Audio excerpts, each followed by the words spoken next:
Baik, bismillahirrahmanirrahim. Assalamualaikum warahmatullahi wabarakatuh. Perkenalkan, nama saya Nia Priya dengan NIM 238011017. Di sini saya akan mempresentasikan PPT saya yang berjudul Pemanfaatan Hasil Evaluasi dan Refleksi Pelaksanaan Evaluasi.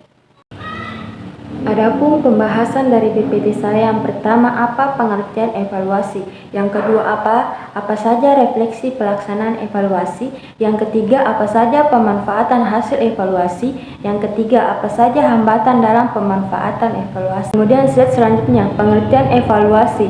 Evaluasi merupakan salah satu komponen yang sangat penting dalam proses pelaksanaan suatu kegiatan, baik dalam bidang pendidikan, pelatihan maupun pelaksanaan program secara umum.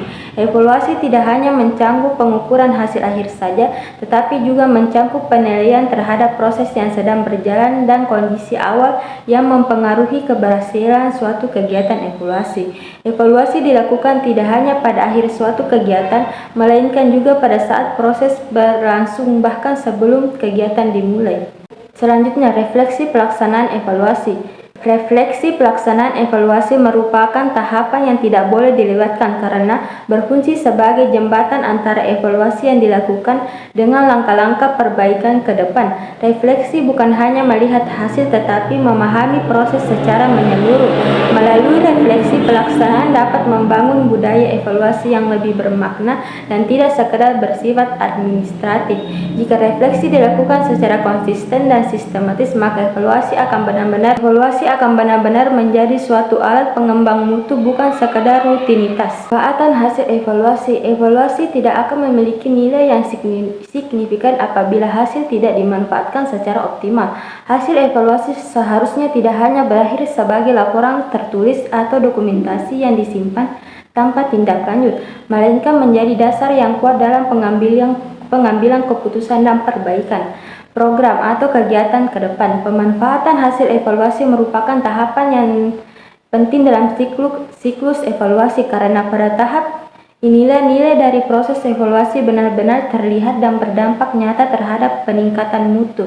Apapun bentuk utama dari pemanfaatan hasil evaluasi, yang pertama, menyusun rencana tindak lanjut. Hasil evaluasi dapat digunakan untuk menyusun suatu rencana perbaikan terhadap kekurangan yang ditemukan selama pelaksanaan kegiatan. Rencana tindak lanjut ini penting agar temuan evaluasi tidak hanya menjadi catatan tetapi menjadi dasar perubahan yang nyata. Misalnya, jika ditemukan bahwa metode pelaksanaan kurang sesuai dengan karakteristik peserta, maka tindak lanjut adalah mengubah dan menyesuaikan metode tersebut di kegiatan berikutnya. Yang kedua, perbaikan metode atau strategi pelaksanaan. Evaluasi juga memberikan informasi tentang sejauh mana strategi atau metode yang digunakan dalam suatu program berjalan dengan efektif. Jika hasil evaluasi menunjukkan bahwa metode yang digunakan tidak memberikan hasil yang diharapkan, maka perlu dilakukan revisi strategi. Misalnya, dalam konteks pembelajaran, jika hasil evaluasi menunjukkan siswa mengalami kesulitan dalam memahami materi karena metode ceramah yang terlalu dominan, maka guru dapat menggantikannya dengan metode yang lebih interaktif, seperti diskusi atau pembelajaran berbasis proyek. Penyusunan kebijakan berdasarkan data. Dalam konteks yang lebih luas, hasil evaluasi juga dapat dijadikan dasar penyusunan kebijakan. Kebijakan yang dibuat berdasarkan data dan bukti hasil evaluasi akan lebih tepat sasaran dan realistis. Misalnya, lembaga pendidikan atau organisasi dapat menggunakan data hasil evaluasi program sebelumnya untuk merancang kebijakan baru yang lebih efisien dan efektif sesuai dengan kebutuhan dan kondisi real di lapangan. 4. Monitoring dan pengembangan mutu kegiatan. Evaluasi merupakan bagian dari proses peningkatan mutu berkelanjutan. Hasil evaluasi menjadi tolak ukur yang digunakan untuk memantau sejauh mana peningkatan mutu telah terjadi serta aspek mana yang perlu ditingkatkan lagi. Bahkan dalam pemanfaatan evaluasi. Meskipun evaluasi memiliki peran yang sangat penting dalam perbaikan dan peningkatan mutu suatu program atau kegiatan, kenyataannya masih banyak evaluasi yang belum dimanfaatkan secara maksimal. Hasil evaluasi yang seharusnya dijadikan dasar untuk mengambil keputusan dan menyusun tindak lanjut seringkali hanya menjadi dokumen formal yang tidak diolah lebih lanjut.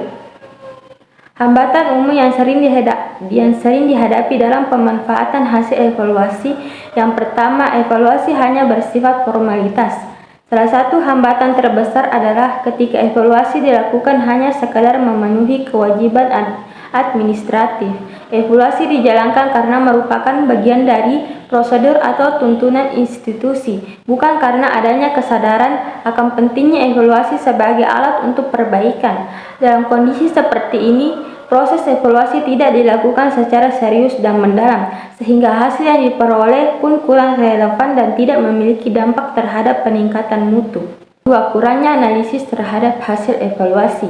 Seringkali hasil evaluasi hanya disajikan dalam bentuk angka atau data mentah tanpa diikuti dengan analisis yang mendalam, padahal data hasil evaluasi harus diinterpretasikan dan dianalisis secara menyeluruh.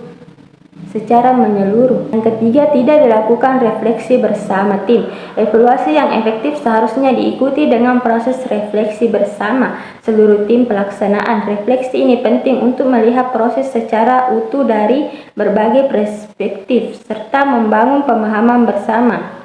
Yang keempat, kurangnya keterbukaan terhadap kritik dan masukan. Pemanfaatan hasil evaluasi juga sering terhambat oleh sikap tertutup terhadap kritik atau masukan. Ini presentasi dari PPT saya. Kurang dan lebihnya mohon dimaafkan. Wabillahi taufiq wal hidayah. Assalamualaikum warahmatullahi wabarakatuh.